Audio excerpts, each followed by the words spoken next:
Existe uma pergunta que me persegue desde que eu era criança. Uma pergunta que não me larga, que aparece nos momentos mais inesperados, quando estou no chuveiro de manhã cedo ou olhando para o teto às 3 da madrugada sem conseguir dormir. A pergunta é simples na forma, mas devastadora no conteúdo. Como você sabe que o que você está vivendo agora é real? Como você sabe, com absoluta certeza, que o mundo ao seu redor não é uma construção, uma simulação, um sonho tão elaborado que nenhum detalhe foi deixado de fora? Eu sei que parece loucura. Eu sei que parece o tipo de coisa que alguém fala depois de ver um filme de ficção científica às 2 da manhã comendo biscoito na cama. Mas me acompanhe por um momento, porque essa pergunta tem raízes muito mais profundas do que qualquer ficção. Tem raízes na física, na filosofia, na neurociência e, no mais improvável dos lugares, tem raízes em uma conversa que 2 homens extraordinários tiveram dentro de um planetário em Nova York. Vamos começar pelo começo, não pelo começo da Matrix, não pelo começo da simulação, mas pelo começo da curiosidade humana, que é onde tudo realmente se origina. O ser humano é, fundamentalmente, uma criatura que não consegue aceitar as coisas como elas são. Nós olhamos para o céu e não nos contentamos em ver estrelas bonitas. Nós precisamos saber o que são aquelas estrelas, de que são feitas, a que distância ficam, se existem planetas ao redor delas, se nesses planetas pode haver água, se há vida, se essa vida pensa, se essa vida também olha para o céu e se pergunta se existe alguém por aí. Essa cadeia de perguntas é infinita, e é exatamente essa infinitude que nos torna humanos. Um cachorro olha para o céu e vê o céu. Um ser humano olha para o céu e vê o universo inteiro esperando para ser compreendido. Lawrence Fishburne entende isso profundamente. O homem que interpretou Morpheus na Matrix, que passou anos de sua vida mergulhado em um dos filmes mais filosóficos e cientificamente estimulantes da história do cinema, é um homem que sempre foi movido pela curiosidade. Isso pode parecer óbvio quando falamos de um ator de seu calibre, mas não é. Muitos atores fazem sua pesquisa, decoram suas falas, aprendem o suficiente para convencer nas câmeras e depois seguem em frente. Fishburne não. Ele mergulha. Ele quer entender de verdade. Quando foi fazer CSI, não ficou satisfeito em decorar os termos científicos das falas do roteiro. Ele precisava entender o que aqueles termos significavam. Precisava sentir a lógica da investigação forense. Precisava compreender por que a ciência é, em si mesma, uma forma de arte, uma narrativa com começo, meio e fim, com reviravoltas, com momentos de suspense, com a catarse da descoberta. Quando foi filmar Contágio, o diretor Steven Soderbergh colocou um consultor científico no set, o chefe real do Centro de Controle e Prevenção de Doenças dos Estados Unidos. E o homem vinha todos os dias mostrar mapas de doenças sendo rastreadas em tempo real pelo mundo inteiro. Fishburne não ignorava aquelas informações. Ele as absorvia. Ele entendia que estava tocando em algo que ia muito além de um personagem de ficção. E aí veio a pandemia de Covid-19 e, de repente, o filme Contágio, lançado em 2011, começou a ser mais assistido do que nunca, porque as pessoas perceberam que o que tinha parecido ficção científica extrema era, na verdade, um protocolo quase perfeito do que aconteceria quando um vírus novo encontrasse uma população sem imunidade. A ciência havia descrito o futuro com precisão cirúrgica, e isso não era magia. Era o resultado de décadas de pesquisa, de epidemiologistas trabalhando em silêncio, enquanto o mundo se preocupava com outras coisas, rastreando padrões, construindo modelos, ensaiando cenários que todo mundo torcia para que nunca se tornassem realidade. Quando Fishburne visitou o CDC pessoalmente, quando atravessou os corredores daquele lugar e entrou na sala de operações, ele se deparou com algo que o deixou em silêncio por um momento. A sala parecia o controle de missão da NASA. Mesas em arcos, uma parede enorme coberta de telas mostrando o mundo inteiro, dados de cada país, doenças sendo monitoradas, números de casos, números de mortes, probabilidades de propagação. A ciência trabalhando em tempo real para proteger a espécie humana de si mesma e de tudo que a natureza possa lançar contra ela. Essa imagem, essa sala, esse controle de missão da saúde global, ela me faz pensar em algo que Neil deGrasse Tyson disse certa vez, que a única analogia que um astrofísico tem para aquele tipo de sala é o controle de missão da NASA. Não porque são parecidas em aparência, mas porque ambas compartilham o mesmo propósito fundamental: vigiar o universo que está além do nosso controle imediato e fazer o máximo possível para mantermos-nos seguros dentro dele. No caso da NASA, o universo é o cosmo, com seus meteoros e suas tempestades solares e sua vastidão indiferente. No caso do CDC, o universo é microscópico, invisível a olho nu, mas igualmente capaz de redesenhar a história da civilização em questão de meses. A ciência, em ambos os casos, é a única ferramenta que temos. É o único farol que funciona quando a escuridão fecha ao redor. Mas voltemos para um momento antes de tudo isso. Voltemos para um menino que entrou no planetário Hayden, em Nova York, e olhou para cima e sentiu alguma coisa se transformar dentro dele. Esse menino foi Neil deGrasse Tyson, que cresceria para se tornar um dos maiores comunicadores científicos de toda a história da humanidade. Um homem capaz de explicar a morte das estrelas, com a mesma emoção que um romancista usa para descrever a morte de um personagem amado. E, curiosamente, há outro menino que também passou pelo planetário Hayden quando era criança. Também olhou para o alto, também sentiu aquela transformação, mas seguiu por um caminho completamente diferente, o caminho do teatro, da narrativa, da representação. Esse menino foi Lawrence Fishburne. Dois meninos que passaram pelo mesmo lugar, olharam para o mesmo teto cheio de estrelas falsas, projetadas por uma máquina incrível, e saíram de lá com a mesma faísca acesa dentro do peito, a faísca da curiosidade, a faísca do quero saber mais sobre esse universo em que me encontro. Um se tornou astrofísico, o outro se tornou ator, e décadas depois se encontraram novamente, desta vez não sob um teto de estrelas artificiais, mas no meio do deserto do Novo México, onde um filmava o cosmos e o outro filmava o sinal, e onde um cinematógrafo chamado Bill Pope serviu de elo entre dois mundos que sempre deveriam ter se encontrado. Bill Pope filmou a Matrix, filmou cada cena daquele universo verde e digital com uma visão que misturava Hong Kong, ficção científica, filosofia budista, mitologia cristã e física quântica, em algo que nunca tinha sido visto antes nas telas de cinema. E quando Tyson soube que o homem parado ao seu lado no set do Cosmos havia criado aquelas imagens, ele fez a pergunta mais humana possível: posso te tocar? Porque existem obras de arte que ultrapassam a arte e se tornam experiências, momentos de contato com algo que parece maior do que qualquer ser humano poderia ter produzido sozinho. E a Matrix era isso. Era uma dessas obras que fazem você querer apertar a mão de quem a criou só para sentir se há alguma eletricidade ali. A Matrix, o filme original de 1999, não foi um sucesso instantâneo no sentido em que a maioria das pessoas imagina.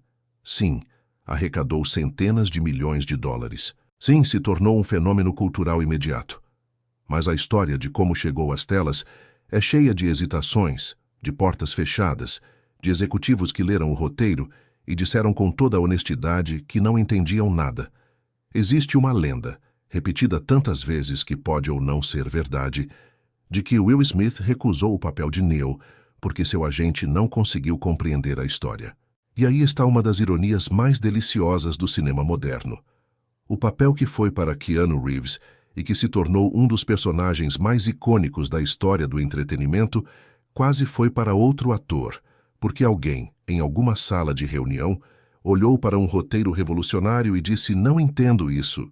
A história conta que Lorenzo di Bonaventura, um dos produtores do filme, quando apresentava o roteiro para os executivos dos estúdios e recebia olhares em branco, respondia com uma frase que ficou famosa: não se preocupem, ninguém abaixo dos 30 anos entende de qualquer jeito.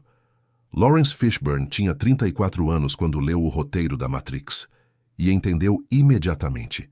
Não porque fosse mais inteligente do que os executivos do estúdio, mas porque tinha vivido coisas que o roteiro tocava, tinha feito Apocalipse.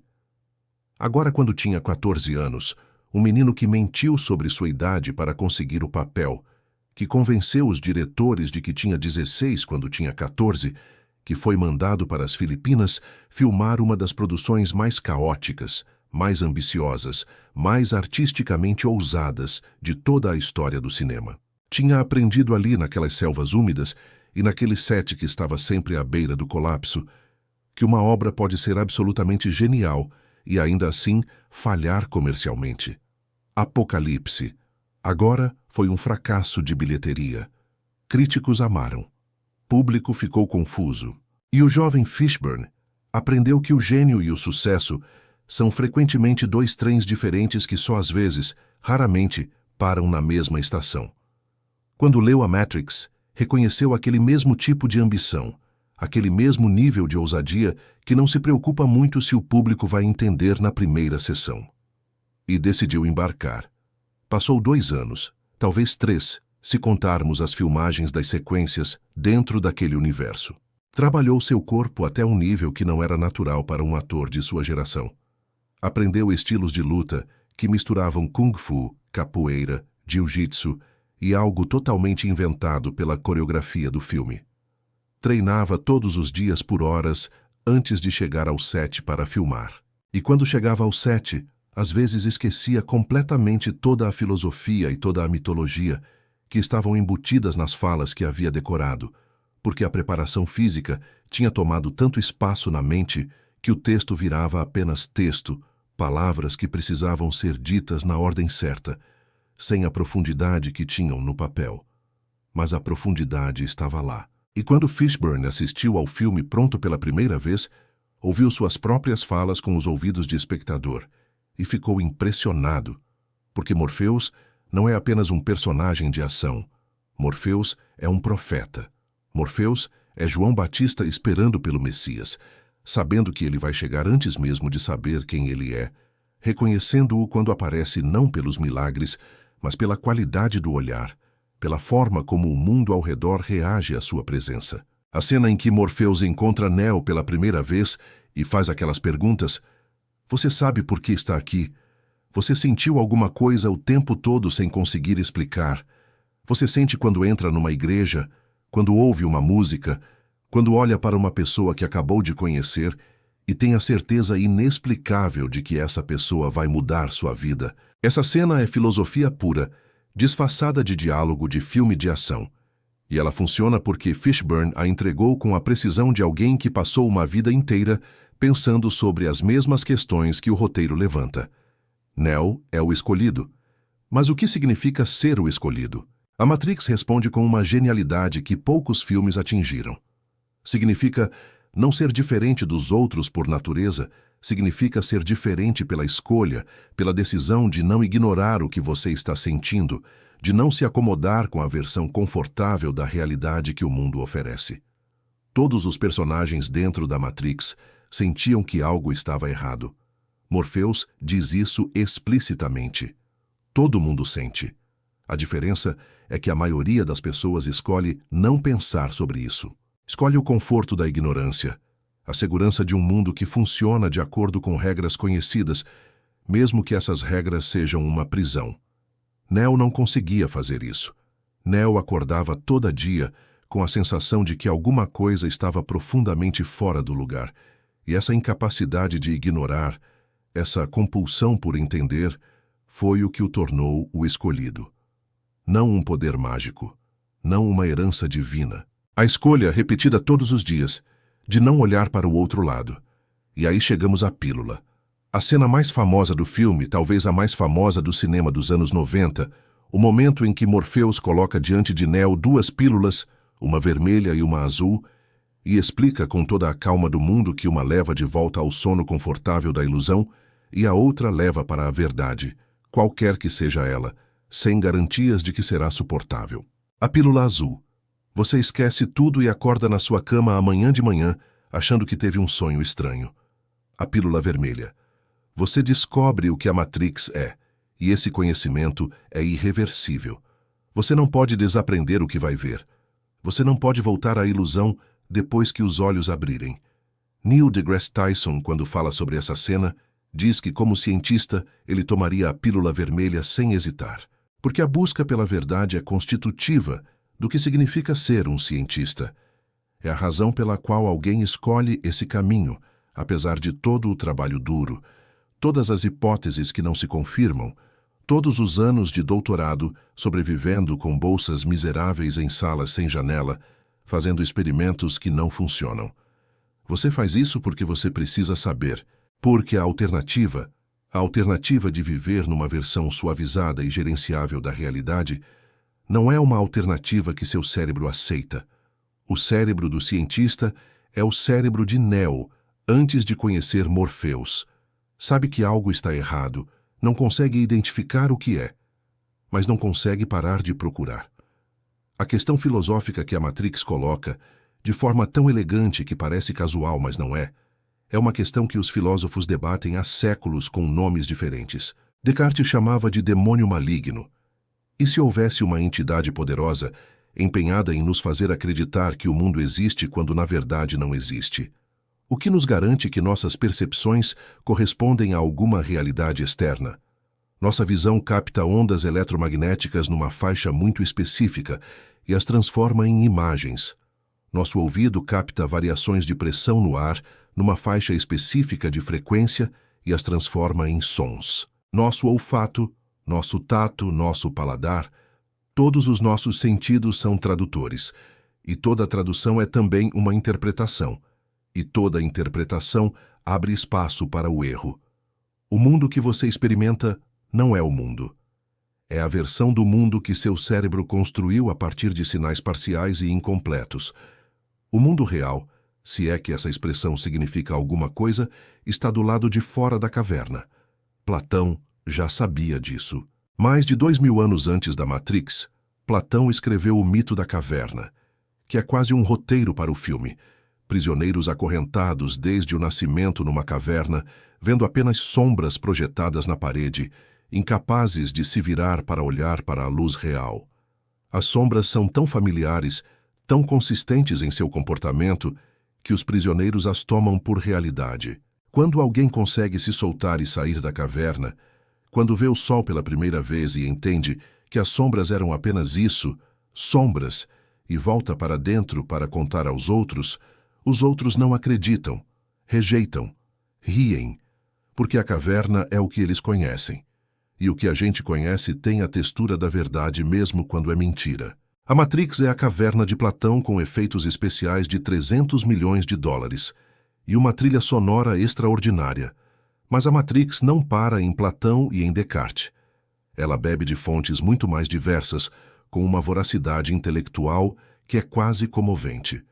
O budismo está lá, na ideia de que o mundo dos sentidos é ilusão, que o sofrimento vem do apego ao que é transitório, que a iluminação é um processo de desapego progressivo da realidade construída pela mente. O gnosticismo está lá, na ideia de que o mundo material foi criado por uma entidade imperfeita ou maligna, que a centelha divina que existe em cada ser humano está aprisionada nessa matéria e anseia pelo retorno ao plano superior.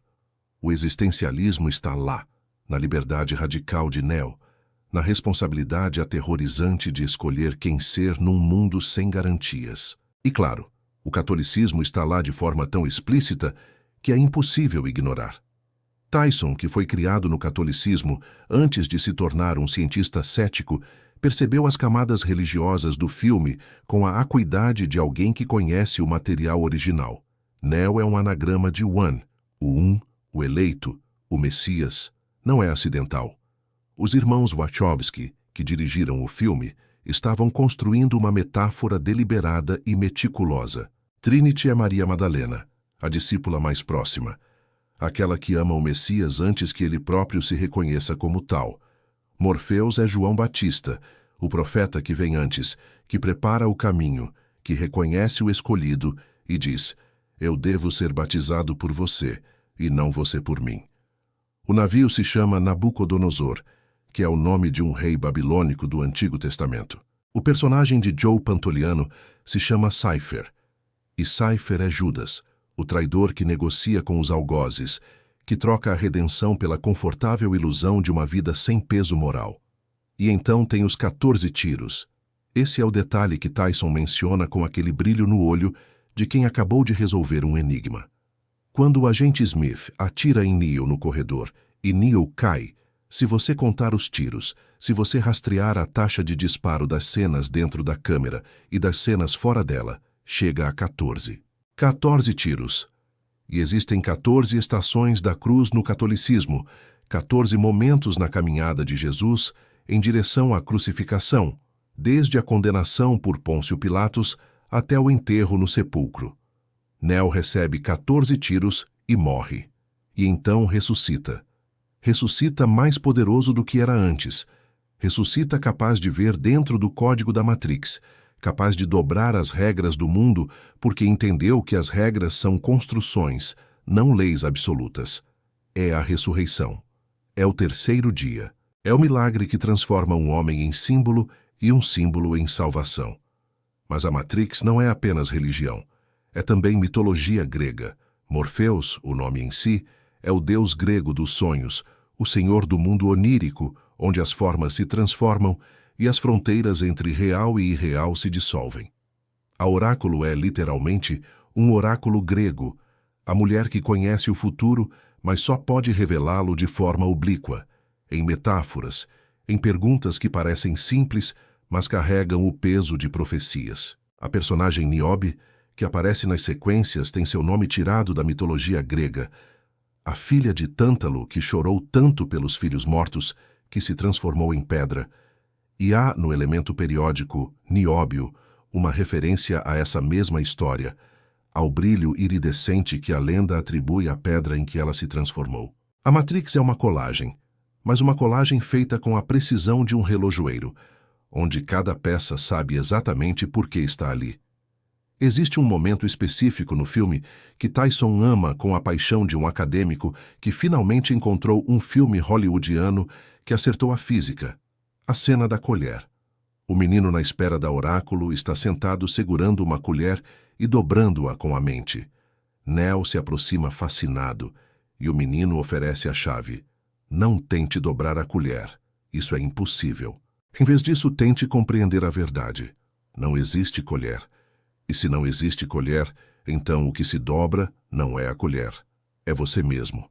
Isso é física quântica, vestida com roupas de filosofia budista. Mas a cena antes dessa tem algo que é opticamente correto, que passa despercebido para a maioria dos espectadores, mas que é verificável com qualquer colher de metal comum que você tenha em casa agora. Olhe para a face côncava de uma colher, a face em que você coloca a sopa. Você está de cabeça para baixo. A imagem está invertida. Agora vire a colher e olhe para a face convexa, a face de fora. Você está de cabeça para cima, mas distorcido, como em um espelho curvo. Isso não é efeito especial. Isso não é magia. Isso é óptica geométrica. É o comportamento da luz quando encontra superfícies curvas. É física do século XVII descrita por Snell e Descartes. E a Matrix acertou. Colocou na tela algo que a maioria das produções de Hollywood teria ignorado ou falsificado. E acertou. O respeito que os diretores tinham pela ciência estava ali, naquele detalhe que só os que sabem reconhecem. A física tem problemas com outras partes do filme, é claro. Tyson, com sua honestidade característica, concede ao filme um Hall Pass, uma licença poética especial, mas faz questão de explicar por que a premissa das máquinas usando humanos como baterias é termodinamicamente absurda. O corpo humano irradia entre 80 e 100 watts de energia, dependendo do tamanho e do nível de atividade. Isso é real. Somos, de fato, pequenas usinas de energia biológica, queimando açúcar, gordura e proteína para manter nossa temperatura corporal, mover nossos músculos, alimentar nossos neurônios. A Matrix diz que as máquinas descobriram isso e decidiram usar os seres humanos como fonte de energia. O problema é que para manter um ser humano funcionando e gerando esses 80 a 100 watts, você precisa alimentá-lo. E a comida que você precisa dar ao humano para que ele gere energia contém mais energia do que ele vai gerar. É a segunda lei da termodinâmica. Em qualquer conversão de energia, você perde uma parte no processo. Sempre, sem exceção. Essa é a razão pela qual os motores de combustão interna aquecem, porque a energia que deveria virar movimento está sendo perdida como calor. Essa é a razão pela qual você não pode construir uma máquina de movimento perpétuo. A natureza cobra pedágio em cada transação energética. Então as máquinas, que presumivelmente são inteligentes o suficiente para criar e manter uma simulação de realidade de escala planetária, não teriam simplesmente pulado o intermediário e usado a comida que dariam aos humanos diretamente como combustível? Claro que sim. Qualquer estudante de física do segundo colegial veria o problema. Mas aí não teria filme. Aí teria, como Tyson disse com aquela ironia gentil que é sua marca registrada, um filme que você assiste e não quer as 2 horas de volta, mas também não vai ficar pensando por anos. A Matrix preferiu a poesia à precisão nesse ponto específico, e a poesia valeu a pena. Porque a imagem de seres humanos usados como baterias, flutuando em cápsulas de líquido amniótico sintético, conectados por cabos que penetram a base do crânio e sugam sua energia, enquanto uma realidade virtual alimenta sua mente com a ilusão de uma vida. Essa imagem é perturbadora de um jeito que a termodinâmica não consegue desfazer. É perturbadora porque não é só uma imagem de ficção científica. É uma metáfora de algo que reconhecemos. Quantas pessoas você conhece que acordam de manhã, vão para um trabalho que odeiam, passam horas fazendo algo que não tem significado para elas, voltam para casa exaustas, assistem televisão até adormecer e repetem o ciclo indefinidamente, enquanto alguma estrutura em algum lugar extrai valor do tempo que elas têm aqui? As máquinas da Matrix não inventaram nada de novo. Apenas tornaram literal e visível algo que já existia como metáfora. Mas a questão mais perturbadora que a Matrix levanta e que continua relevante mais de 20 anos depois do lançamento é a questão da teoria da simulação. Nick Bostrom, filósofo da Universidade de Oxford, publicou em 2003 um artigo que se tornou um dos textos filosóficos mais discutidos do século XXI, com o título que poderia ser traduzido como "Você está vivendo em uma simulação". O argumento de Bostrom é tão elegante em sua estrutura que parece simples, mas tem implicações que chegam a ser fisicamente nauseantes se você as perseguir até o fim. O argumento começa com uma observação sobre a trajetória tecnológica da humanidade. Nos últimos 100 anos, nossa capacidade computacional cresceu de forma exponencial. Nos anos 50, um computador do tamanho de uma sala fazia operações que qualquer calculadora de bolso das mais baratas supera hoje. Em algumas décadas, os computadores passaram de curiosidades científicas a ferramentas que cabem no pulso e conectam cada pessoa a um repositório de praticamente todo o conhecimento humano acumulado. Se essa trajetória continuar, e não há razão óbvia para que não continue, em algum momento no futuro, a humanidade terá capacidade computacional suficiente para simular um mundo inteiro com fidelidade suficiente para que os habitantes desse mundo não percebam que são simulados. Agora, se isso for possível, e se a civilização continuar existindo tempo suficiente para atingir esse nível, o que você esperaria encontrar? Você esperaria encontrar uma civilização real que nunca rodou nenhuma simulação? Ou uma civilização real que rodou muitas simulações, possivelmente milhares, possivelmente milhões? A resposta óbvia é que uma civilização tecnológica avançada e curiosa rodaria muitas simulações. E se as civilizações dentro dessas simulações também atingissem nível tecnológico suficiente para criar suas próprias simulações, o número de realidades simuladas cresceria exponencialmente, enquanto o número de realidades base permaneceria constante em 1. Feche os olhos e jogue um dardo em direção a esse conjunto de universos. Qual universo você tem mais chance de atingir? A realidade base única ou uma das simulações que compõem a esmagadora maioria do total? A matemática da probabilidade responde com brutalidade: você provavelmente está numa simulação. Não porque isso seja certamente verdade, mas porque as chances de estar na realidade base são infinitesimalmente pequenas, em comparação com as chances de estar em qualquer uma das simulações produzidas dentro e acima dela. Tyson desenvolveu um contra-argumento que ele mesmo admite não ser totalmente satisfatório, mas que pelo menos nos tira da espiral de desespero existencial por alguns minutos. O argumento é o seguinte: nós, hoje, em 2020 e tantos, não temos a capacidade tecnológica de criar uma simulação de realidade suficientemente convincente para enganar os habitantes dela.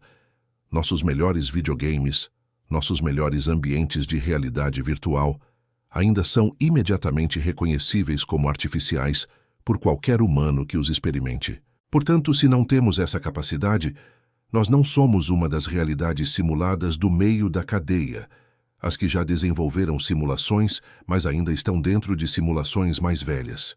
Somos ou a realidade base original, ou a última simulação da cadeia, a mais recente, a que ainda não chegou ao nível tecnológico de criar suas próprias simulações. Das duas possibilidades, nossas chances melhoram substancialmente em relação ao argumento bruto de Bostrom, mas ainda são filosoficamente inquietantes. O que me perturba mais na teoria da simulação não é a possibilidade de que ela seja verdadeira, é a impossibilidade de refutá-la. Não há experimento que você possa fazer, não há observação que você possa realizar, não há medição que possa distinguir uma realidade genuína de uma simulação suficientemente sofisticada. Se os programadores da simulação fizeram um bom trabalho, e por hipótese eles fizeram, então cada partícula, cada onda, cada quark e cada fóton se comporta exatamente como deveria se comportar numa realidade real. A consistência interna é perfeita. As leis da física são as leis da física porque assim foram programadas. A velocidade da luz é constante porque o código define essa constante. E você, sua consciência, seus pensamentos, seus sentimentos, sua certeza absoluta de que está acordado e presente e real, todos são saídas de um processo computacional que nunca falha porque não pode falhar por design. Existe um paradoxo belo e cruel nessa ideia. Se a simulação for suficientemente boa, a experiência de existir dentro dela é idêntica à experiência de existir na realidade. O sofrimento é real, o amor é real, a alegria é real, a dor é real. A morte é real. Não porque as partículas que constituem esses estados sejam materialmente reais no sentido físico, mas porque a experiência subjetiva deles é genuína. Cypher entende isso na Matrix. Quando ele senta à mesa com o agente Smith e morde seu bife virtual e diz que sabe que o bife não é real, mas a mente dele diz que é delicioso e, portanto, é delicioso, ele está articulando uma verdade filosófica que os programas de pós-graduação em filosofia debatem com grande seriedade até hoje. O que torna uma experiência real? Sua natureza material subjacente ou a qualidade da consciência que a experimenta? Desejo você não soubesse disso, não porque a ignorância seja um valor, mas porque esse pensamento, uma vez que se instala, não sai mais. Você começa a olhar para a realidade ao seu redor com um olhar levemente diferente, não de desconfiança, mas de curiosidade filosófica, a mesma curiosidade que move o cientista, a mesma curiosidade que moveu o menino que entrou no planetário Hayden e olhou para cima. A diferença é que o cientista tem instrumentos para medir a realidade, e o filósofo só tem perguntas, e às vezes as perguntas são mais reveladoras do que qualquer instrumento. Falemos agora de algo que parece periférico, mas não é: a voz humana e o que ela carrega. Há uma razão pela qual Morgan Freeman passou décadas sendo a voz de Deus, de documentários sobre o universo, de narrações que exigem aquela qualidade específica de autoridade benevolente que penetra nas camadas mais fundas do sistema nervoso e produz a sensação de que alguém sábio e gentil está cuidando das coisas. Não é arbitrário, não é apenas estética, é neurociência. Sons graves são processados de forma diferente pelo cérebro humano. Frequências baixas têm comprimentos de onda maiores, penetram mais profundamente no ambiente físico, são associadas evolutivamente com presença física significativa, com estabilidade, com poder. O trovão é grave. O rugido de um grande predador é grave. A voz de um ser mais velho, mais experiente, mais poderoso dentro de uma hierarquia social tende a ser mais grave. Quando você ouve uma voz grave, alguma parte ancestral do seu cérebro presta atenção antes mesmo que a parte consciente processe as palavras. Fishburne entende isso. Tem cultivado e trabalhado aquela voz por décadas, não como um truque, mas como uma ferramenta de expressão. Uma extensão do instrumento que é seu corpo e sua presença. Quando ele diz "Você acredita no destino, Neo?", como pergunta retórica, que na verdade é uma afirmação, é a combinação da profundidade da voz com a precisão de cada pausa que cria aquela sensação de que você está ouvindo alguém que sabe algo que você não sabe, mas vai descobrir em breve se prestar atenção. James Earl Jones fez a mesma coisa com Luke, "Eu sou seu pai", uma linha de diálogo que, dita por qualquer outra voz, seria apenas uma revelação de roteiro. Dita por aquela voz específica, com aquela qualidade de inevitabilidade cósmica, se torna talvez a linha mais famosa da história do cinema. Perdemos James Earl Jones recentemente, e a perda foi a de alguém que havia tecido sua voz no tecido da cultura popular de forma tão completa que vai ser impossível assistir Darth Vader nas próximas gerações sem sentir a ausência como uma presença, um silêncio que tem a forma de algo que deveria estar lá. A CNN usou a voz de Jones para suas chamadas durante décadas, e quando elas foram ao ar pela última vez, sem aquela voz, era como se um instrumento fundamental de uma orquestra familiar tivesse sido retirado e você ficasse ouvindo a música, se perguntar o que está faltando antes de perceber exatamente o que é. Mas voltemos ao universo, porque sempre voltamos ao universo. Um dos aspectos mais fascinantes da vida intelectual de Fishburne é a série de papéis científicos que escolheu ao longo de sua carreira e o que esses papéis revelam sobre sua relação com o conhecimento. CSI foi um deles, e o impacto cultural do CSI sobre a percepção pública da ciência é algo que os historiadores da cultura popular ainda estão tentando quantificar completamente. Professores de química reportavam, depois do sucesso da série, um aumento súbito e inexplicável de alunas se inscrevendo nos cursos. Inexplicável até o momento em que alguém fez a conexão.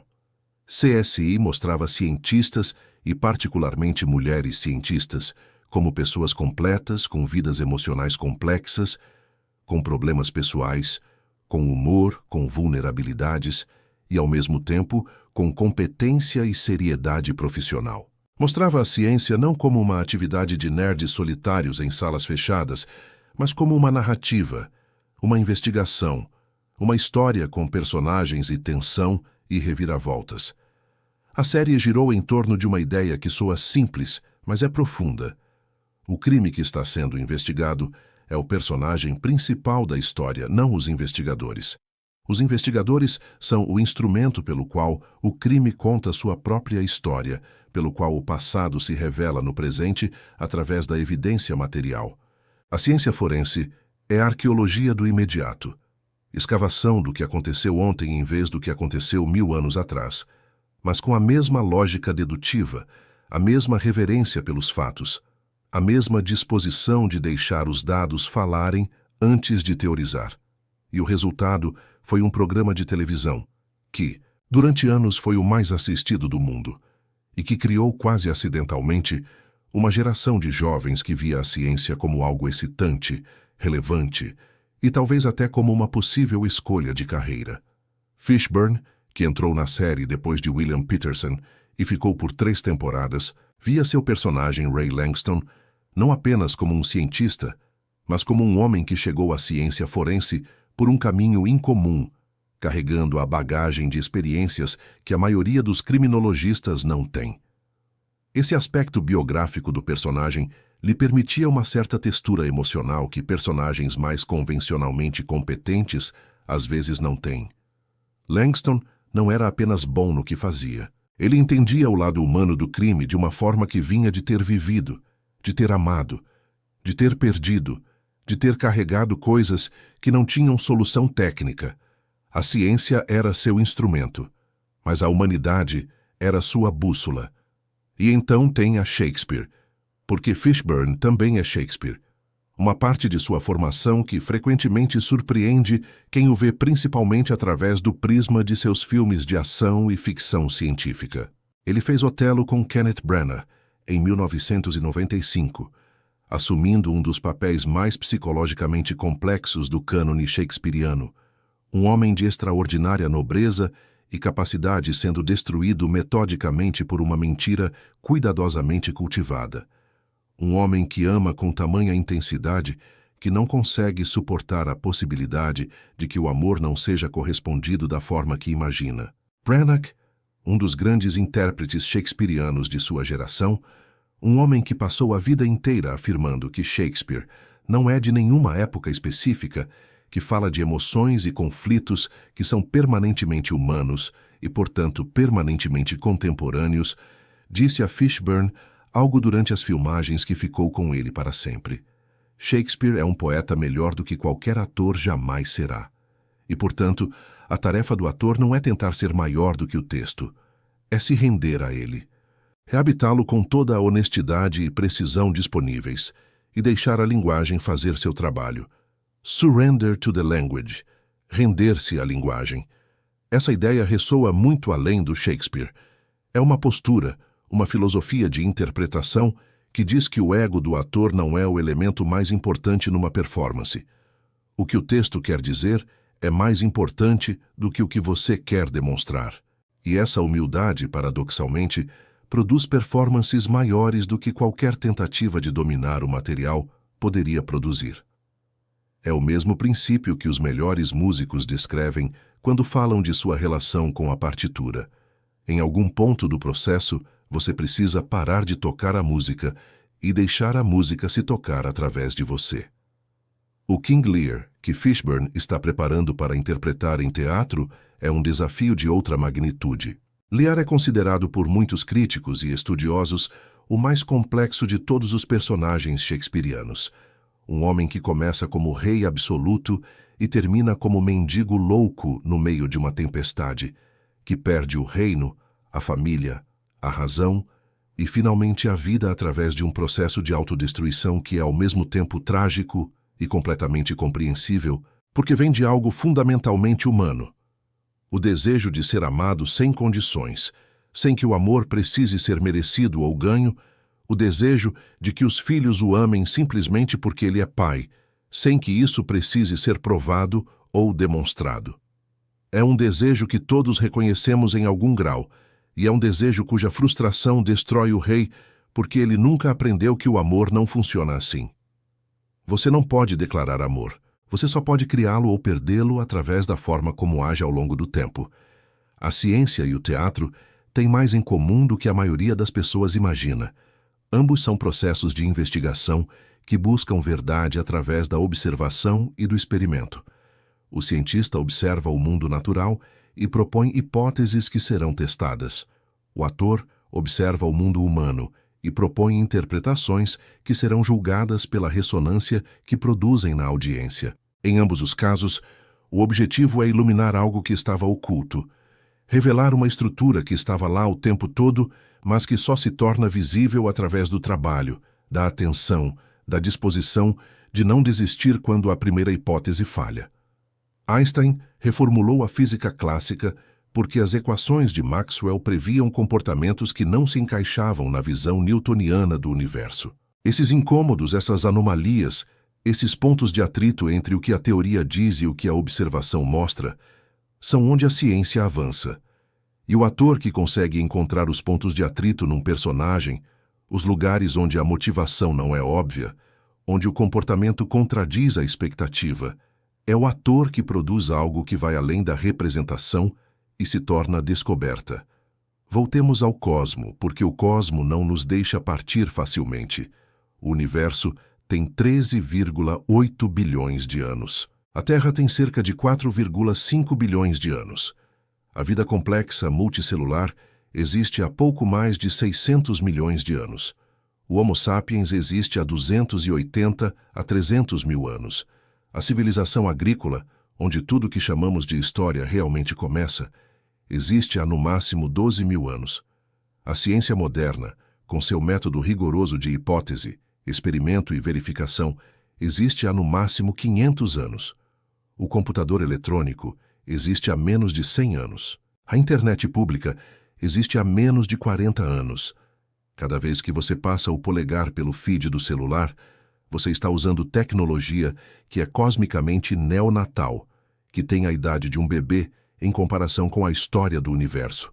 E agora, pense no que essa trajetória implica. Em 100 anos, computadores passaram de máquinas que ocupavam salas inteiras e faziam operações de aritmética básica para dispositivos que cabem no bolso e executam operações que seriam incompreensíveis para um matemático do século XIX em tempo real, conectados ao resto da humanidade.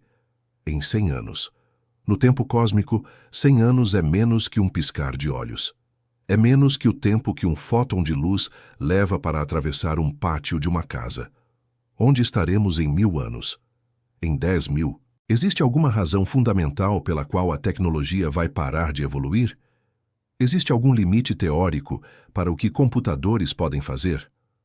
Os físicos e matemáticos diriam que sim, existem limites, que a computação é limitada pela física fundamental do universo, que você não pode processar mais informação do que a matéria e energia disponíveis permitem.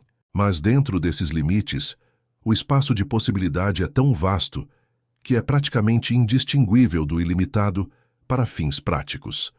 A questão da singularidade, o momento hipotético em que a inteligência artificial supera a inteligência humana em todas as dimensões relevantes e começa a se auto-aprimorar numa cascata que os humanos não conseguem mais acompanhar ou controlar. É um tema que divide a comunidade científica e tecnológica entre os que acham que está próxima e os que acham que está muito mais distante do que os entusiastas imaginam. A série Year Million, narrada por Fishburne, explorou esse território com a seriedade de quem entende que não está falando de ficção científica, mas de possibilidades reais que têm implicações reais para gerações que vão existir em algum momento. O título não é literal. Não é uma previsão de que as coisas vão acontecer exatamente em 1 milhão de anos. É uma exploração de onde a trajetória atual pode nos levar se continuar, qualquer que seja o prazo. O que me fascina nessa questão não é o aspecto tecnológico, é o aspecto identitário. Quem você é? Você é o padrão de informações que constitui sua mente, seus memórias, suas preferências, seus medos, seus amores, suas obsessões, seus talentos? Ou você é algo mais do que isso, algo que emerge da combinação do padrão informacional com o substrato biológico específico que o sustenta? Se o padrão pudesse ser copiado para um outro substrato, um substrato digital, um computador suficientemente poderoso, seria a mesma pessoa? Ou seria uma cópia, uma versão, algo que tem acesso às mesmas memórias e compartilha os mesmos valores, mas é fundamentalmente outro porque não é contínuo com o ser original? Essa questão já foi explorada em ficção científica com grande sofisticação, mas ela está deixando de ser ficção com uma velocidade que deveria nos fazer pausar. A neurociência está mapeando as estruturas funcionais do cérebro com resolução crescente.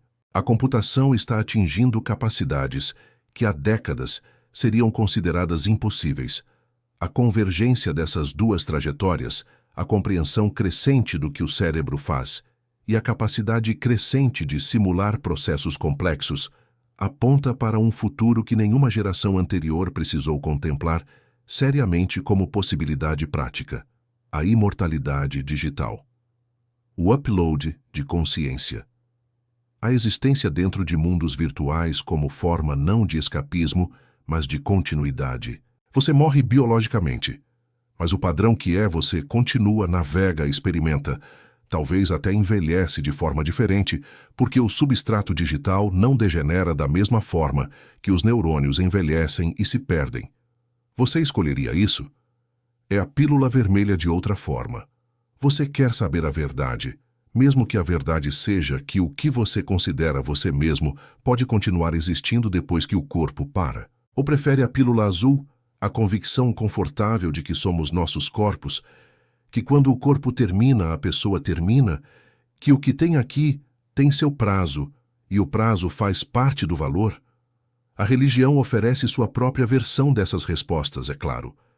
E é fascinante observar como, ao longo da história, as diferentes tradições religiosas desenvolveram respostas radicalmente diferentes para as mesmas perguntas fundamentais. O que acontece depois da morte? O catolicismo diz que há uma alma imortal que segue para o julgamento. O budismo diz que não há um eu permanente para continuar, mas que os padrões de karma, as consequências acumuladas das ações, moldam o que surge na próxima forma de existência. O judaísmo tem uma relação mais ambígua com a vida após a morte, enfatizando a vida presente e a ação ética no mundo. O islamismo tem sua visão de paraíso e inferno. O hinduísmo tem o ciclo de renascimentos e a busca pela dissolução no absoluto. Cada tradição oferece uma resposta diferente, porque cada tradição parte de premissas diferentes sobre o que o ser humano é, o que o universo é e o que a relação entre ambos implica. Tyson, formado num catolicismo que encontrou insuficiente para sua curiosidade científica, mas que ainda respeita como fenômeno cultural extraordinário, vê na ubiquidade da religião, ao longo da história humana, um dado a ser compreendido, não a ser descartado. Bilhões de pessoas praticam alguma forma de crença religiosa hoje. Civilizações ao longo de toda a história documentada criaram sistemas elaborados de crença e ritual. Esse não é um comportamento marginal ou acidental.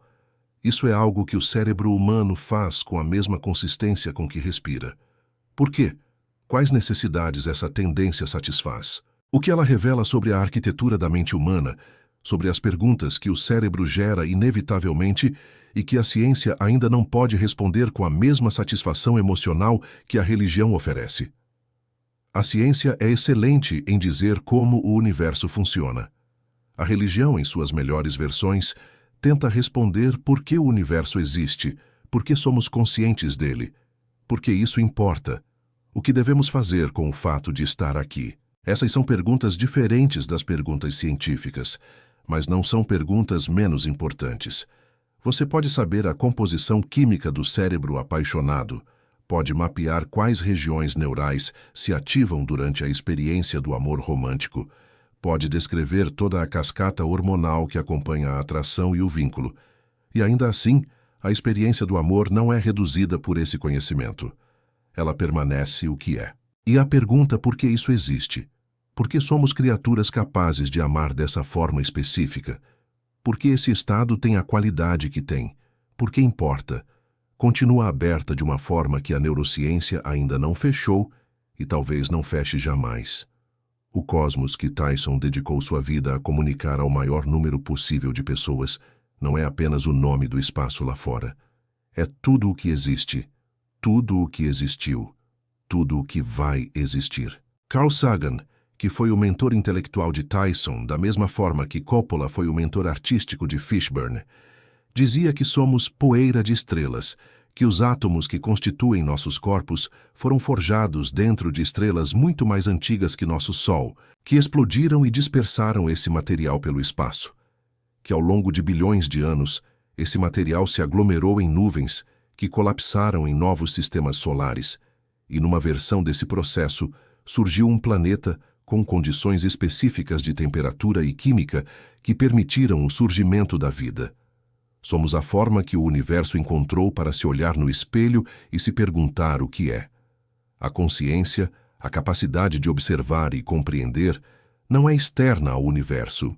É o universo realizando uma das suas capacidades, provavelmente uma capacidade muito rara, talvez única, mas ainda uma capacidade do cosmos em si mesmo. Essa ideia é vertiginosa de uma forma que nenhuma pílula pode aliviar, porque é vertiginosa não por causa de ignorância, mas por causa de compreensão. Você entende o que é, entende de onde veio, entende para onde vai. Entende que o processo que te trouxe aqui é o mesmo processo que um dia vai te desfazer e redistribuir seus átomos para outros fins, e diante disso, você ainda precisa decidir o que fazer com a consciência temporária que tem. Essa é a questão existencial mais fundamental que existe, a mais pessoal e, ao mesmo tempo, a mais cósmica. E ela não tem resposta científica. Tem, quando muito, resposta filosófica, ética, espiritual, artística. Tem respostas que você constrói vivendo, que ficam mais refinadas à medida que você acumula experiência, que mudam quando a vida te surpreende com algo que não estava nos seus planos, que às vezes se simplificam, em vez de se complicar quando você percebe que as perguntas mais importantes são também as mais simples. O cosmos de Sagan e o cosmos de Tyson, separados por décadas, mas unidos pela mesma visão, pela mesma convicção de que o conhecimento científico não esfria o universo, mas o aquece com um significado novo, maior, mais rico do que qualquer mitologia poderia oferecer, são documentários apenas no sentido mais técnico da palavra.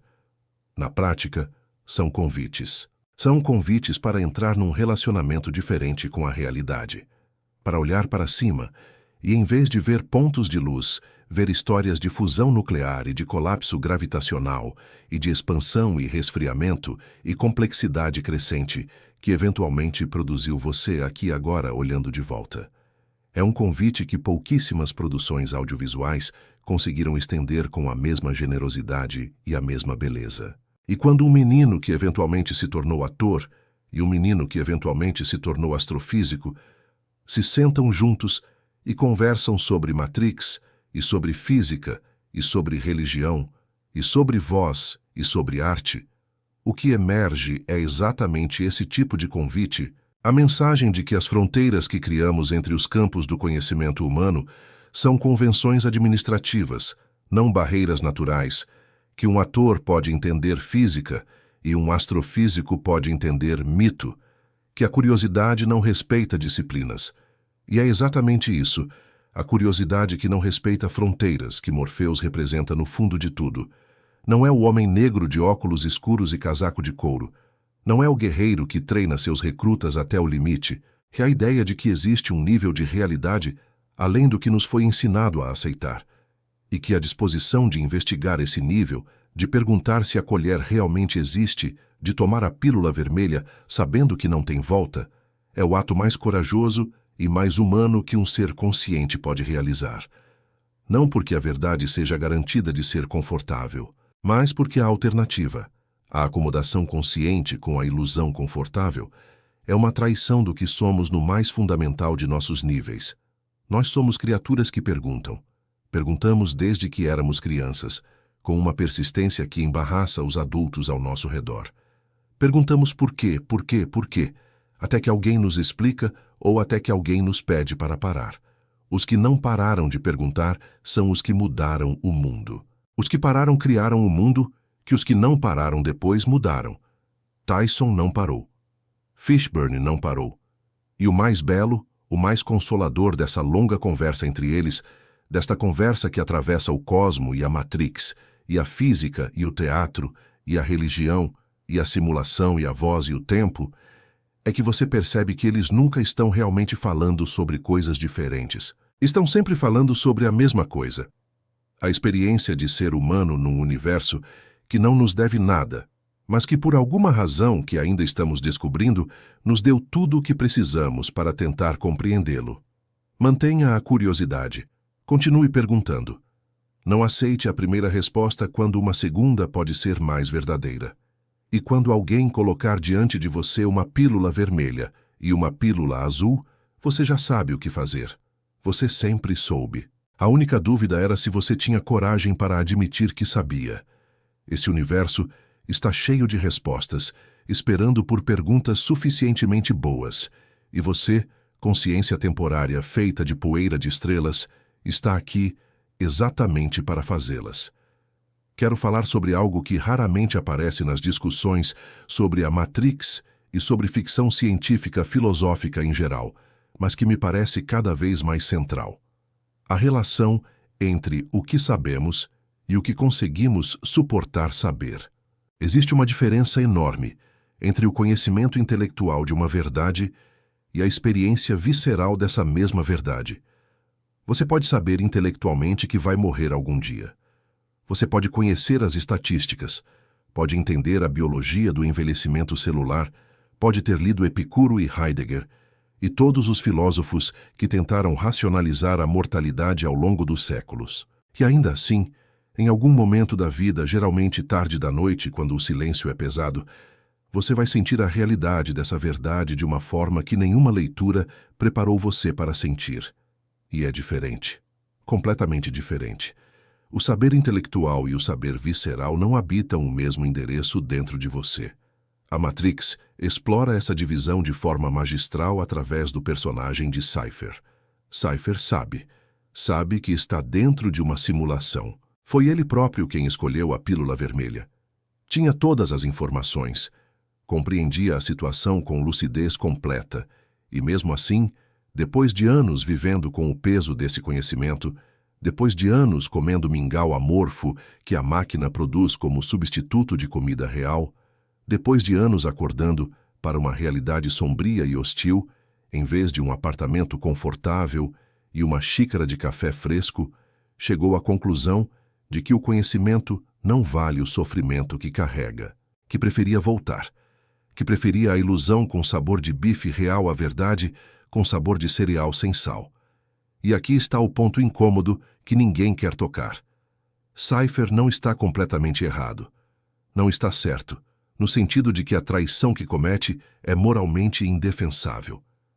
Mas a premissa emocional por trás da traição, a premissa de que há limites para o que uma consciência humana pode suportar saber, essa premissa é honesta.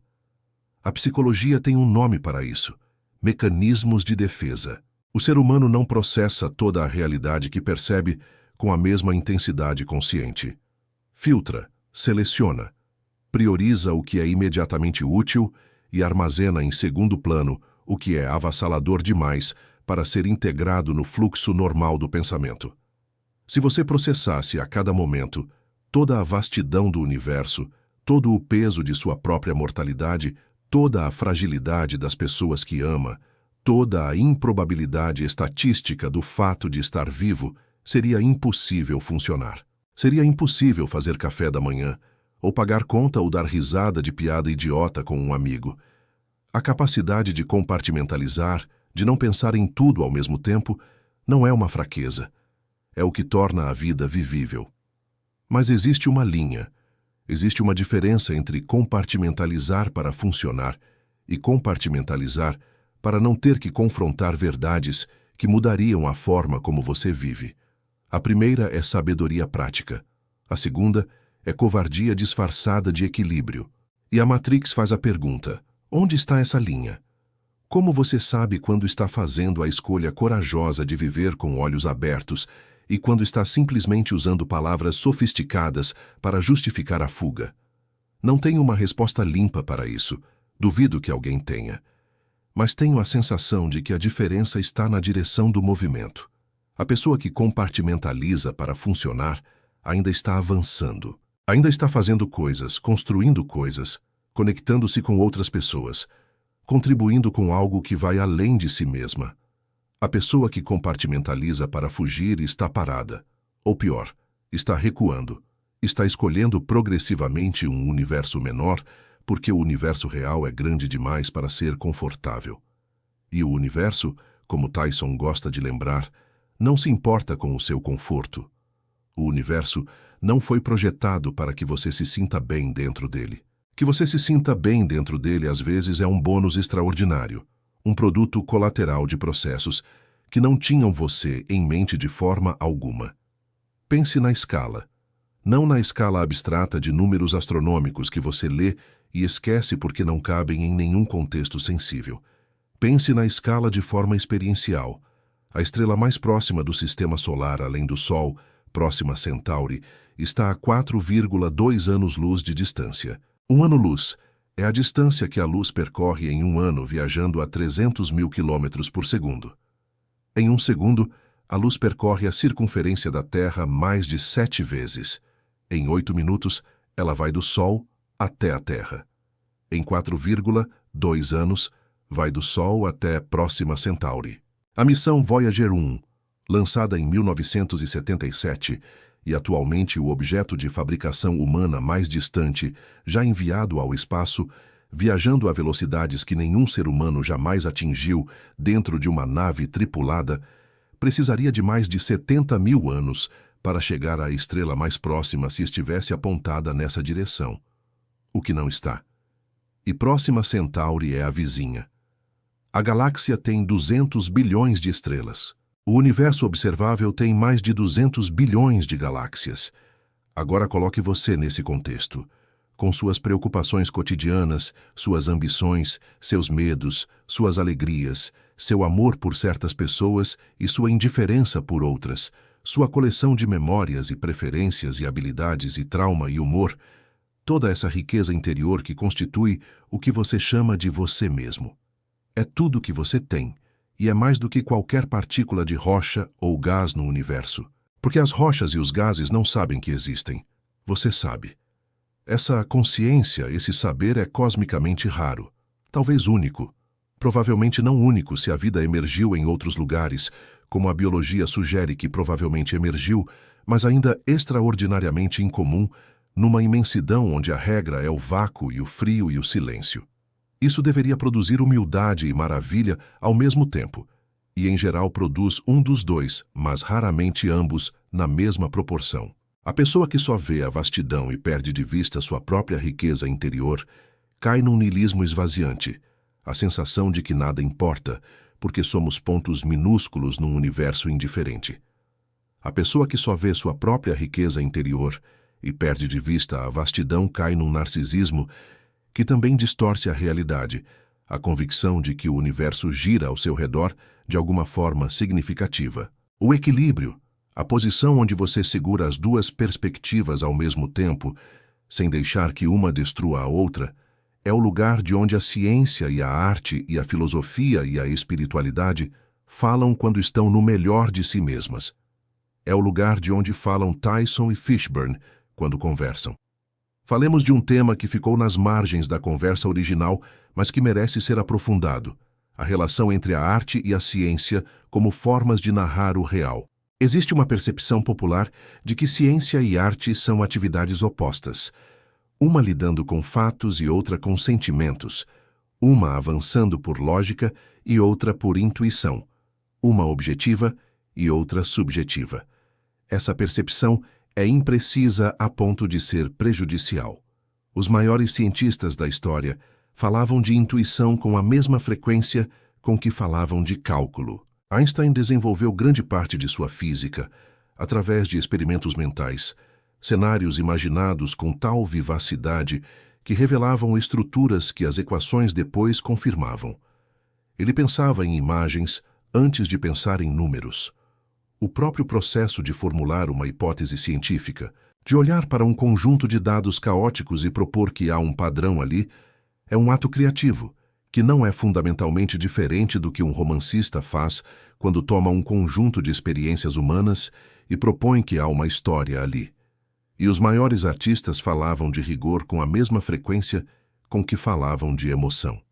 Shakespeare não escrevia no calor da inspiração irracional. Construía suas peças com a precisão de um matemático, equilibrando cenas, medindo o ritmo do pentâmetro jâmbico, calculando quando o humor aliviaria a tensão e quando o suspense precisava ser prolongado ainda um pouco. A diferença entre um grande escritor e um escritor mediano não é que o grande escritor sente mais. Frequentemente é que ele trabalha mais, revisa mais, descarta mais, exige mais de si mesmo, recusa a solução fácil quando a solução difícil é a verdadeira. O rigor não é o oposto da emoção na arte. É o que transforma a emoção em algo que pode ser comunicado a outra pessoa de forma que ela também a sinta. A Matrix é um exemplo perfeito de arte que exigiu rigor científico de seus criadores. As irmãs Wachowski passaram anos pesquisando antes de escrever o roteiro. Consultaram filósofos, leram sobre física quântica, estudaram mitologia comparada com o mesmo cuidado com que um acadêmico prepararia uma dissertação. O resultado é uma obra que tem camadas de significado que continuam se revelando décadas depois, porque foram construídas com intenção, não aleatoriamente. Cada elemento tem uma razão de ser. Cada nome carrega um peso simbólico. Cada cena dialoga com tradições intelectuais que tinham décadas ou séculos de elaboração antes de serem destiladas naqueles 2 horas e 18 minutos de filme. E aí está algo que raramente se discute sobre a ficção científica de qualidade. Ela é muitas vezes filosofia mais acessível do que a filosofia acadêmica. Não porque a filosofia acadêmica seja desnecessariamente complicada. A complexidade da filosofia acadêmica tem suas razões, é necessária para a precisão que o campo exige. Mas a ficção científica consegue colocar as mesmas questões em contextos que o leitor ou espectador pode habitar emocionalmente, pode sentir na pele dos personagens, pode experimentar de dentro em vez de contemplar de fora. Quando você lê um argumento filosófico sobre livre-arbítrio, você considera o argumento intelectualmente. Quando você assiste Neo escolher entre a pílula vermelha e a pílula azul, você sente o peso da escolha. Você está ali. Você está escolhendo junto com ele. E essa experiência emocional de uma questão filosófica é mais transformadora do que qualquer análise puramente intelectual poderia ser. Isso não é uma crítica à filosofia acadêmica. É o reconhecimento de que existem formas diferentes de conhecer e que nenhuma delas é suficiente sozinha. Você precisa do argumento rigoroso e você precisa da experiência emocional. Você precisa da análise e você precisa da narrativa. Você precisa da equação e você precisa da imagem. O cérebro humano não funciona em modo exclusivamente racional, e tentar forçá-lo a isso é perder metade do instrumento disponível. As emoções não são ruído que interfere no processamento racional. São dados. São o jeito que o corpo integrado com o cérebro sinaliza relevância, importância, urgência, perigo, oportunidade. Descartar as emoções do processo de conhecimento é como desligar metade dos sensores de uma nave espacial para simplificar o painel de controle. O teatro entende isso melhor do que qualquer outra arte, talvez porque o teatro é a mais antiga das artes narrativas e tem milênios de experimentação sobre o que funciona para uma audiência humana. As tragédias gregas que Aristóteles analisou com tal perspicácia em sua poética foram construídas para produzir catarse, a descarga emocional que segue o acúmulo de tensão dramática. A audiência chora com Édipo não porque Édipo seja uma pessoa real, mas porque a estrutura emocional da história de Édipo ressoa com estruturas que existem na vida de qualquer ser humano. A ilusão de controle sobre o destino, o horror de descobrir que o pior que você tentou evitar foi o resultado direto de suas tentativas de evitá-lo, a reconciliação impossível com verdades que mudam tudo retroativamente. Você chora com Édipo e sai do teatro um pouco diferente do que entrou, porque foi exposto de forma segura e controlada dentro da ficção a experiências que o ensinaram algo que não poderia ter aprendido de outra forma. Shakespeare elevou isso a um nível que nenhum dramaturgo antes ou depois atingiu com a mesma consistência. Lear, Hamlet, Otelo, Macbeth. Eles não são tipos, são pessoas. Pessoas com contradições internas que nunca se resolvem completamente, com motivações que você entende mesmo quando não aprova, com momentos de grandeza e momentos de pequeneza que coexistem sem que a peça precise escolher qual é o verdadeiro eu do personagem. Porque no ser humano real, a grandeza e a pequeneza coexistem. A peça de Shakespeare que não entende isso é a peça que falha. A que entende produz algo que dura 500 anos e ainda parece escrita para hoje. Fishburne levará Lear ao palco em breve. Será fascinante ver o que ele faz com um personagem que, de certa forma, é o anti-Morpheus, onde Morpheus é o homem que sempre soube que havia uma realidade mais profunda, além da superfície, e dedicou sua vida a encontrá-la.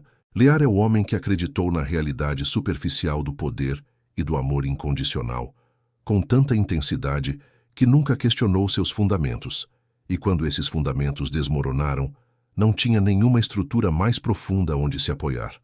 Morpheus perde tudo e encontra o escolhido. Lear perde tudo e encontra a loucura. Ambos são histórias de homens que foram desafiados pela realidade a reverem seus pressupostos mais fundamentais. A diferença é que Morpheus tinha pressupostos mais sólidos para começar. É claro que nenhum ator chega a Lear sem ter passado por muito. Fishburne passou por Apocalipse agora aos 14 anos, por Boys and the Hood nos anos 90, quando esse tipo de narrativa ainda precisava lutar para ser feita, por CSI quando televisão ainda não era considerada arte legítima, pela Matrix quando o cinema experimental precisava ganhar a confiança dos estúdios linha por linha de bilheteria, pelo Cosmos quando narração científica precisava encontrar uma voz que não fosse nem professoral demais, nem superficial demais. Cada uma dessas experiências depositou algo que o ator carrega para o palco quando chega. A curiosidade que o trouxe ao planetário Hayden quando era menino nunca foi extinguida. Foi alimentada por cada papel, por cada diretor, por cada colaborador, por cada texto que exigiu que ele fosse mais fundo do que era confortável ir. Essa é a trajetória, não de um ator se tornando famoso, mas de um ser humano se tornando mais profundo. A fama é um subproduto, às vezes um obstáculo, nunca o objetivo de quem realmente entende do que se trata essa vida. O objetivo é entender mais, sentir mais completamente, comunicar com mais precisão, contribuir com algo que dura além do momento em que foi criado. É o mesmo objetivo do cientista, do filósofo, do poeta. Só o instrumento muda. A voz, o corpo, a presença no palco, ou a equação no quadro, ou a frase na página. Mas o impulso é idêntico. Quero entender isso melhor. Quero que outros entendam. Quero que o que entendemos juntos nos faça mais inteiros, mais humanos, mais capazes de viver com os olhos abertos, sem perder a capacidade de viver com alegria. Porque isso, no fim, é o que a Matrix realmente oferece ao seu espectador mais atento. Não o terror da simulação, não a paranoia de que nada é real, mas a possibilidade de que você pode viver de forma mais acordada, que você pode prestar mais atenção, que a percepção de que muito do que você aceita como realidade é construção, convenção, narrativa contada repetidamente até parecer inevitável, não precisa paralisar. Pode libertar. Pode ser o primeiro passo em direção a uma vida vivida com mais intenção, mais questionamento, mais resistência ao piloto automático que a maioria das estruturas sociais incentiva, porque pessoas no piloto automático são mais fáceis de administrar. Tome a pílula vermelha todos os dias, não a pílula do desespero ou da paranoia. A pílula da atenção, a pílula de perguntar por quê quando a resposta óbvia parece insatisfatória. A pílula de questionar o que você aprendeu que era verdade antes de verificar se ainda é. A pílula de permanecer curioso mesmo quando a curiosidade é inconveniente, mesmo quando as perguntas que você faz incomodam as pessoas ao seu redor, mesmo quando as respostas que você encontra mudam a forma como você vê o mundo de uma forma que não tem volta. Não há volta. Essa é a parte aterrorizante e bela ao mesmo tempo. Quando você entende algo de verdade, não pode desentender. Pode escolher não pensar sobre isso, pode escolher ignorar, mas a estrutura cognitiva foi modificada. Você é diferente. É isso que o conhecimento faz. É isso que o encontro genuíno com uma obra de arte faz, ou com uma descoberta científica, ou com uma conversa que te desafia de formas que você não esperava. Te transforma, e a versão transformada de você é mais rica do que a versão anterior, mesmo que às vezes seja mais inquieta, mais incapaz de se contentar com respostas simples para perguntas complexas. O universo tem 13,8 bilhões de anos. Dentro desse universo, numa galáxia entre as centenas de bilhões de galáxias, num sistema solar entre as centenas de bilhões de sistemas solares dessa galáxia, numa pequena rocha coberta de água e vida, durante uma janela de tempo cosmicamente insignificante, existiu uma civilização que desenvolveu a capacidade de fazer filmes. E entre os filmes que essa civilização fez, um deles foi sobre a natureza da realidade, sobre o que significa ser consciente, sobre o coragem de conhecer, sobre o amor que reconhece o eleito antes que ele próprio se reconheça, sobre a traição que vem do cansaço de carregar o peso da verdade, sobre a física das colheres e dos espelhos e das baterias e das explosões, sobre Platão e Descartes, e o budismo e o catolicismo, e a mitologia grega e a ficção científica de Hong Kong. E duas pessoas, um ator que começou como menino mentindo para entrar em filmagens e um astrofísico que começou como menino que queria morar no planetário, se encontraram e conversaram sobre tudo isso com a alegria de crianças que nunca pararam de perguntar por quê. Se isso não é prova de que o universo é um lugar extraordinário, que a consciência é o mais valioso dos seus produtos e que a curiosidade é o mais nobre dos impulsos humanos, então não sei o que é. Continue olhando para cima. Continue perguntando. O universo ainda tem infinitamente mais a dizer do que já disse, e você tem exatamente o tempo que tem para ouvir o máximo possível.